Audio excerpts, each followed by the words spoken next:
Mga sagot ni Sharon sa interview nito with Boy Abunda umani ng samot-saring reaksyon galing sa publiko.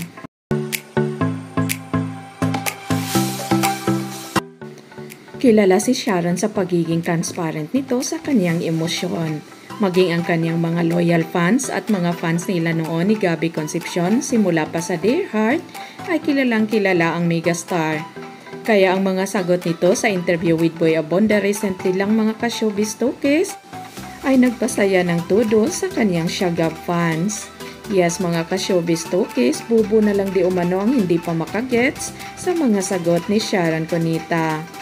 Kung karamihan ngayon sa Shagab fans ang nagtuwa, well ang mga fans naman ni Senator Kiko at Sharon Cunita ipilit na ipinaglaban ng kanilang idolo. Mas maganda di umano na ipaglaban ni Sharon ang kanyang pamilya at kahit na magsakripisyo ito alang-alang sa kanyang mga anak. Ngunit marami rin naman ang pabor na magpakatotoo na ang megastar hindi na ito bumabata. Si Gabby ay 60 years old na at si Sharon ay 58 na ngayon at kung saan silang dalawa maligaya sana ay doon sila.